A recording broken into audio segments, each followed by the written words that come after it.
तुम्हारा हाथ नहीं है क्या? सुनो, आपकी बार जो है 10 क्लास का जो है सेकेंड बैच में सबसे हाईएस्ट नंबर जो है प्रिंस कुमार का है। कितना नंबर हो? इधर आ जाओ। अरे शर्माना नहीं चाहिए थी ना, अभी नहीं बोलोगे, अभी नहीं कुछ बोलोगे तो क्या करोगे? जिंदगी में तो शर्माना ही है। जिसने किया शर्म उसी का फूटा करम, ठीक ना। तो इन लोगों को कुछ बारे में बताओ, कितना बताया है? 445 नंबर, ठीक ना। अब कुछ बताएंगे अपने बारे में, बोलो कुछ। सबसे 10 में सबसे पहले में राइटिंग मायने रखता है, कितना राइटिंग अच्छा लगता है। तो करने के लिए अपना 100% देना चाहिए उस काम में। कोई भी काम करो उसमें अच्छा परफॉर्मेंस दिखाओ।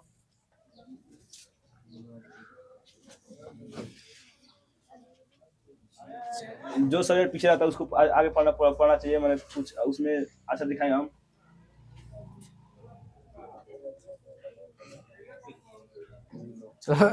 बहुत बढ़िया।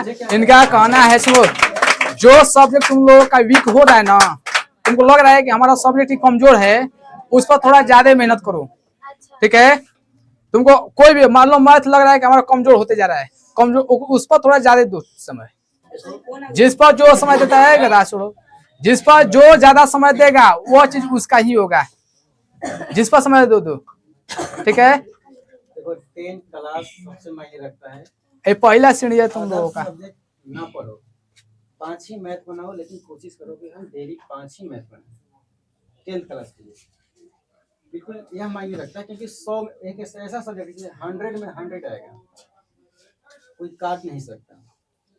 और ऐसे आए हैं लड़के, गांव में ही आए, ऐसी बात ना है, एकदम 100 में 100 आएगा। मैथ साइंस में आ सकता है लेकिन नहीं आ सकता है, उसके पीछे भी कारण है कि तुम पूरा अपना काम किए परीक्षा में, लेकिन कॉलेज से तुम्हें जो 20 नंबर प्रैक्टिकल के मिलते हैं उसमें 1-2 नंबर कम हो जाएंगे। लेकिन मैथ में 100 में 100 आने की संभावना नहीं, बल्कि होता ही है, ठीक ना। इसीलिए मैथ में, और मैथ एक तार्किक सब्जेक्ट है, जितना तुम इसे रिवीजन करोगे या मुश्किल सवाल सॉल्व करोगे, जो तुम्हारा क्रिटिकल माइंड है वो थोड़ा शार्प होगा, जिससे अन्य सब्जेक्ट को समझने में भी आसानी हो जाएगी। और लोग रटते हैं, रटने की जरूरत ना है, बस शब्दों को ध्यान दो, आराम से पढ़ो, हड़बड़ा कर मत पढ़ो, आराम से धीरे धीरे पढ़ो, 2 ही पाना पढ़ो, 4 ही पाना पढ़ो। मैथ को 2 समय तो मैथ को जरूर ही दो, निशानी है। मतलब हमारा जो है इस बैच का जो है सेकंड टॉपर जो है अभी नहीं आया है, ठीक ना। कहाँ रह गया हो? गेहूं कटवा रहे हैं। कटने का समय है, नहीं आ सकते लोग, कोई बात नहीं। तुम लोग भी कुछ अपने बारे में बोलो, कैसे पढ़ना है, इन लोगों को गाइडेंस दो, क्योंकि एक स्टूडेंट का दर्द ही स्टूडेंट समझता है कि पढ़ना क्या है, क्या क्या दिक्कतें होती है। और मोटिवेट ऐसे रहो। हाँ। हमारे बैच मतलब हमारे यहाँ से जितना नंबर आया हमसे ज्यादा लाएंगे। हर बार मान लो कोशिश करना है कि आगे रहे, ठीक ना, हो जाएगा। तो कुछ बताएंगे तुम लोगों के, बोलो। हम सर यही कहना चाहते हैं कि प्रिंस कुमार जो बोले वही तुम लोग ध्यान दो, पढ़ो और काम के साथ साथ पढ़ाई भी करो। जो विषय है जो कमजोर है आप लोग का, उस पर ज़्यादा ध्यान दो, और सबसे पहले मैथ बनाओ। ठीक है, चलो जाओ। इधर लजा कह तुम लोग, ये नहीं समझ में आता है क्या है लजाता है।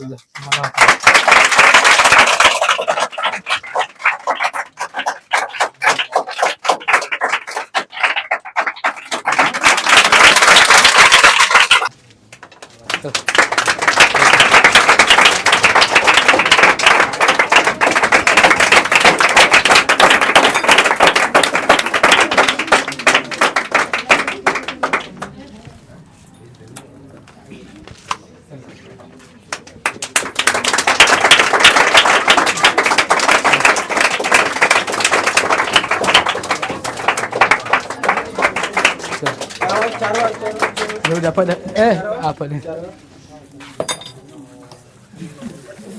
इधर बहुत है लजा कितना रहे तुम ना सर ठीक है लजाओ मत करा ठीक बात समझे ना। तो यहाँ से सब्जेक्ट का चुनाव बड़ी ध्यान से करना, या ध्यान से नहीं करना।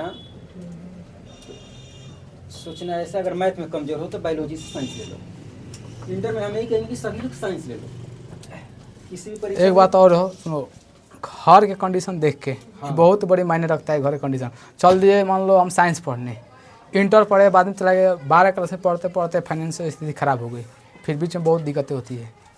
एक और बात थोड़ा सा समझिए, साइंस के बाद इंटर कर लो, बीए में कोई सब्जेक्ट ले लो, आर्ट्स में, किसी भी तुम्हारे करियर पर कभी फर्क नहीं पड़ेगा। एक और यही बात है, इसीलिए हम साइंस लेने के लिए बोले कि तुम बीए में जाकर आर्ट भी ले लेते हो तो तुम्हारे करियर के ऊपर किसी भी प्रकार के डॉक्यूमेंट में कभी भी दिक्कत नहीं। साइंस इसलिए बोला मैंने, किसी भी आगे परीक्षा में 30% साइंस का वेटेज होता है। कितना प्रतिशत? मतलब कि 200 क्वेश्चन है तो हो सकता है कि 60 क्वेश्चन उसमें आए, 100 क्वेश्चन है तो 30 क्वेश्चन आए। तो साइंस में क्या होता है कि इंटर में एक दबाव बनी रहती है पढ़ाई के ऊपर। देखो क्या होता है, पहली बार लड़के 10 क्लास के बाद घर छोड़ते हैं पढ़ाई के लिए, वहाँ कोई रोकने वाला नहीं होता है, कोई देखने वाला नहीं होता है। तुम लोगों के खुद तुम लोगों का जिम्मेवारी है, ठीक ना, अब खुद समझना है। भी तुम पूछ सकते हो, किसी भी सब्जेक्ट में कंसर्न कर सकते हो। तुम लोगों को हम बताते हैं, अभी भी उसमें भी बोले हैं रणभूमि क्लासेज जो है 10 क्लास में साथ ही रहता है और 10 क्लास के बाद भी साथ रहेगा। तुम लोगों को कोई भी अगर जरूरत पड़ेगा ना, जितनी हमारी क्षमता है उतनी मदद करेंगे, पीछे नहीं हटेंगे। जितनी हमारी क्षमता है उतना मदद करेंगे तुम लोगों को। तुम लोग ठीक है, मेहनत करो। अब कभी क्वेश्चन जरूरत पड़े खाली एक बार कॉल लगाना है।